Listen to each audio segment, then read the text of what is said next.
Antes de comenzar, te recuerdo que cada libro tiene su propia lista de reproducción con capítulos perfectamente ordenados.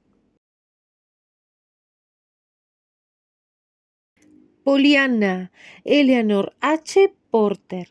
Capítulo 22. Sermones y cajas de leña.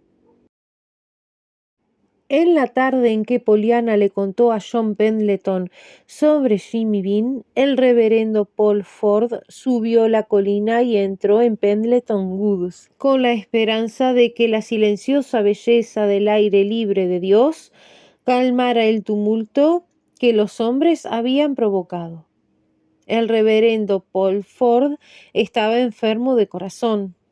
Mes a mes durante el último año, las condiciones en la parroquia bajo su mando habían ido empeorando cada vez más, hasta que pareció que ahora se volviera hacia donde se diera la vuelta, solo se encontraría con disputas, murmuraciones, escándalos y celos. Había discutido, suplicado, reprendido e ignorado por turnos, y siempre a través de todo había orado, fervientemente, con esperanza, pero hoy miserablemente se vio obligado a admitir que las cosas no eran mejores, sino peores.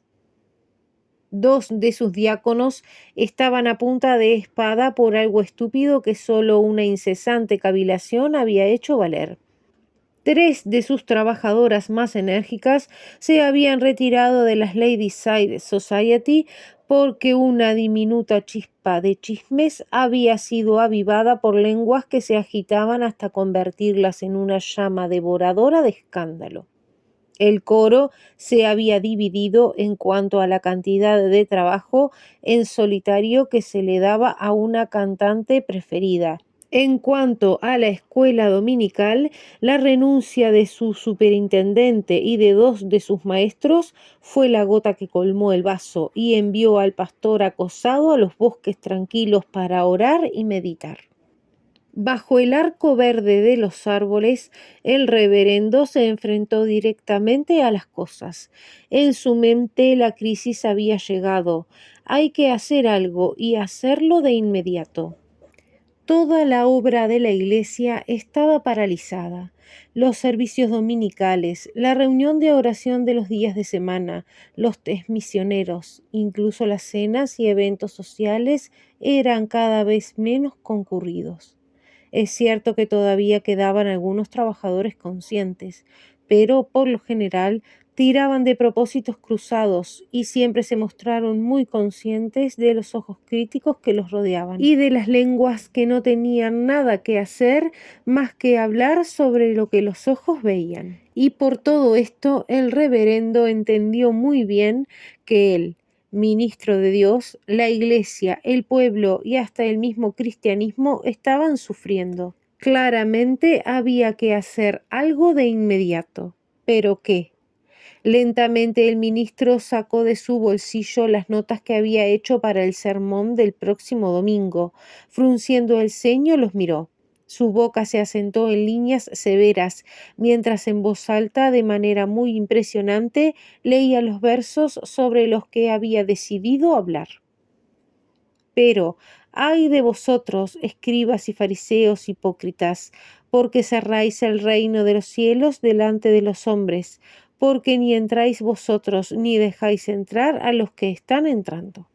Ay de vosotros, escribas y fariseos hipócritas, porque pagáis el diezmo de la menta, el eneldo y el comino, y habéis dejado de hacer lo más importante de la ley, el juicio, la misericordia y la fe. Esto debéis haber hecho y no hacerlo. Deja el otro sin hacer. Fue una amarga denuncia. En los pasillos verdes del bosque, la voz profunda del ministro resonó con un efecto mordaz. Incluso los pájaros y las ardillas parecían sumidos en un silencio aterrador. Le trajo al ministro una vívida comprensión de cómo sonarían esas palabras el próximo domingo cuando las pronuncie ante su pueblo en el silencio sagrado de la iglesia. Su pueblo, ellos eran su pueblo. ¿Podría hacerlo? ¿Se atrevería a hacerlo? Fue una denuncia aterradora, incluso sin las palabras que seguirían, sus propias palabras. Había orado y orado, había suplicado fervientemente por ayuda, por guía, anhelaba, oh cuán fervientemente anhelaba, dar ahora en esta crisis el paso correcto. Pero, ¿fue este el paso correcto? Lentamente el ministro dobló los papeles y los volvió a meter en el bolsillo. Luego, con un suspiro que era casi como un gemido, se arrojó al pie de un árbol y se cubrió la cara con las manos. Fue allí donde Poliana, de camino a casa, desde la casa de los Pendleton, lo encontró. Con un pequeño grito corrió hacia adelante. Oh, señor Ford, usted no se ha roto la pierna, ¿verdad? Ella jadeó. El ministro dejó caer las manos y levantó la vista rápidamente. Intentó sonreír. No, querida, no de hecho, solo estoy descansando. Oh, suspiró Poliana retrocediendo un poco. Está bien entonces. Verá, señor Pendleton se había roto la pierna cuando lo encontré, pero estaba acostado. Y tú estás sentado. Sí, estoy sentado y no me he roto nada que los médicos puedan reparar. Las últimas palabras fueron muy bajas, pero Poliana las escuchó. Un cambio rápido cruzó su rostro. Sus ojos brillaron con tierna simpatía. Sé lo que quieres decir. Algo te atormenta. Padre solía sentirse así muchas veces. Creo que los ministros lo hacen, en general. Verás, hay mucho que depende de ellos, de alguna manera. El reverendo se volvió un poco asombrado. ¿Tu padre era ministro, Poliana? Sí, señor, no lo sabía. Supuse que todo el mundo lo sabía. Se casó con la hermana de la tía Polly, y ella era mi madre. Oh, entiendo, pero verás, no he estado aquí muchos años, así que no sé todas las historias familiares. Sí, señor. Quiero decir, no, señor, sonrió Poliana. Hubo una larga pausa. El ministro, todavía sentado al pie del árbol, parecía haber olvidado la presencia de Poliana. Había sacado unos papeles de su bolsillo y los había desdoblado, pero él no los miraba. En cambio, estaba mirando una hoja en el suelo a poca distancia y ni siquiera era una hoja bonita. Estaba marrón y muerta. Poliana, mirándolo, sintió vagamente pena por él. Es un lindo día, comenzó esperanzadamente. Por un momento no hubo respuesta. Entonces el ministro levantó la vista sobresaltado. ¿Qué? Oh, sí, es un día muy lindo. Y tampoco hace nada de frío, aunque sea octubre, observó Poliana aún más esperanzada. ¿Te gusta ser ministro? El reverendo Paul Ford levantó la vista ahora muy rápidamente. Si me gusta. Qué pregunta tan extraña. ¿Por qué preguntas eso, querida? Nada, solo la forma en que te veías me hizo pensar en mi padre. Solía verse así a veces. Solía verse así a veces. La voz del ministro era cortés, pero sus ojos habían regresado a la hoja seca en el suelo. Sí, y yo le preguntaba igual que a ti si se alegraba de ser ministro. El hombre debajo del árbol sonrió un poco triste. Bueno, ¿qué dijo? Oh, él siempre decía que lo era, por supuesto, pero la mayoría de las veces decía también que no se quedaría como ministro ni un minuto si fuera por los textos de júbilo. Los ojos del reverendo Paul Ford dejaron la hoja y miraron con asombro la carita alegre de Poliana. Bueno, así es como papá solía llamarlos, se rió. Por supuesto que la Biblia no los nombró así, pero son todos aquellos que comienzan con alégrense en el Señor, o alégrense mucho, o griten de alegría, y todo eso. Una vez cuando mi padre se sintió especialmente mal, los contó. Eran 800. 800. Sí, esos que dicen que te regocijaras y te alegraras, ya sabes, es por eso que mi padre los llamó los textos de regocijo. Vaya, Había una mirada extraña en el rostro del ministro. Sus ojos se habían posado en las palabras del papel de arriba que tenía en las manos. Pero ay de vosotros, escribas y fariseos hipócritas, y por eso a tu padre le gustaban esos textos de regocijo, murmuró. Oh, sí, asintió Poliana enfáticamente. Dijo que se sintió mejor de inmediato. Ese primer día pensó en contarlos. Dijo que si Dios se tomó la molestia de decirnos 800 veces que nos alegremos y regocijemos, debe querer que lo hagamos. Y padre se sintió avergonzado de no haberlo hecho más. Después de eso llegaron a ser un gran consuelo para él, cuando las cosas iban mal, cuando las Lady Size tenían que pelear. Quiero decir, cuando no estaban de acuerdo sobre algo, corrigió Poliana apresuradamente. Pues también fueron esos mensajes los que le hicieron pensar en el juego. Comenzó conmigo y las muletas, pero dijo que fueron los textos de regocijo los que lo iniciaron. ¿Y qué juego podría ser ese?, preguntó el ministro. Sobre cómo encontrar algo en todo por lo que estar contento. Como dije, comenzó conmigo y las muletas. Y una vez más, Poliana contó su historia, esta vez a un hombre que escuchaba con ojos tiernos y oídos comprensivos. Un poco más tarde, Poliana y el ministro descendieron de la colina tomados de la mano. El rostro de Poliana estaba radiante. A Poliana le encantaba hablar y ya llevaba un tiempo hablando. Parecía haber tantas cosas sobre el juego, su padre y la antigua vida hogareña que el ministro quería saber.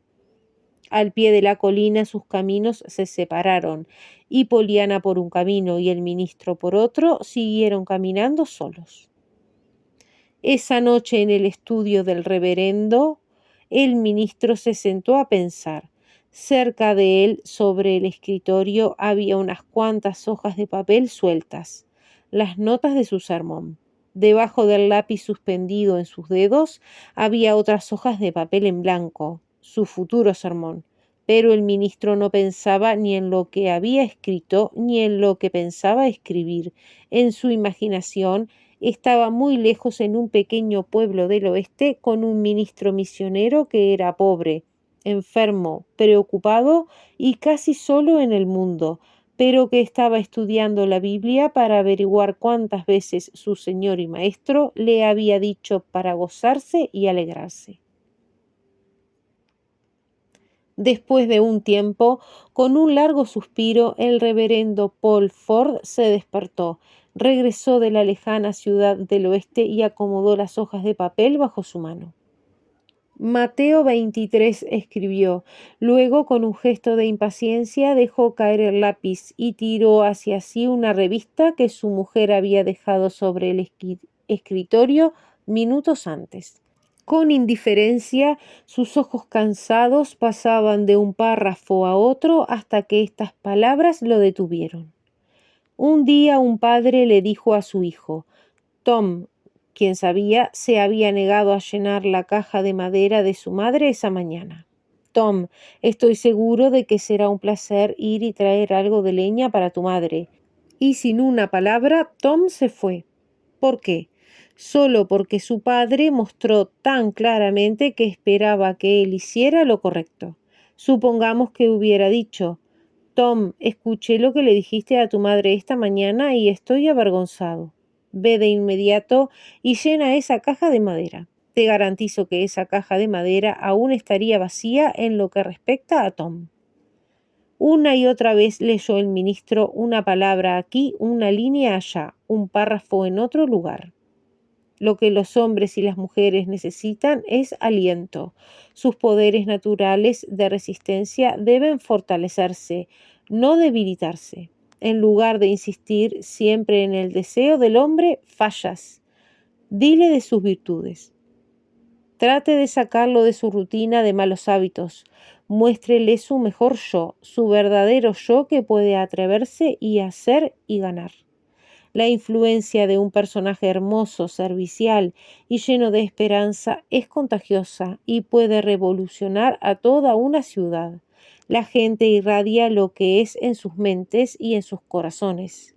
Si un hombre se siente amable y complaciente, sus vecinos también se sentirán de la misma manera en poco tiempo. Pero si regaña y frunce el ceño y critica, sus vecinos devolverán ceño fruncido y añadirán interés. Cuando buscas lo malo esperándolo, lo obtendrás. Cuando sepas que encontrarás lo bueno, obtendrás eso. Dile a tu hijo Tom que sabes que estará encantado de llenar esa caja de madera. Luego míralo comenzar, alerta e interesado. El ministro dejó caer el papel y levantó la barbilla. En un momento se puso de pie, recorriendo la estrecha habitación de un lado a otro, de un lado a otro. Más tarde, algún tiempo después, respiró hondo y se dejó caer en la silla de su escritorio. Dios me ayude, lo haré, gritó suavemente. Les diré a todos mis Toms que sé que estarán encantados de llenar esa caja de madera.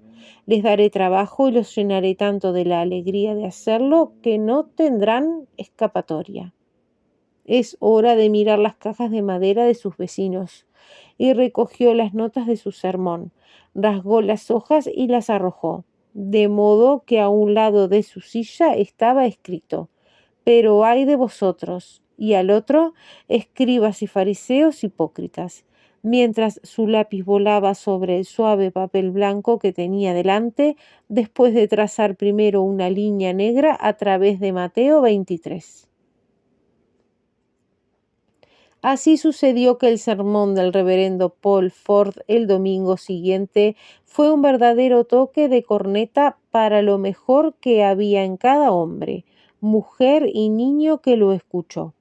Y su texto era uno de los brillantes 800 de Poliana. Alégrate en el Señor y regocíjate, vosotros los justos, y cantad con júbilo todos los que sois rectos de corazón.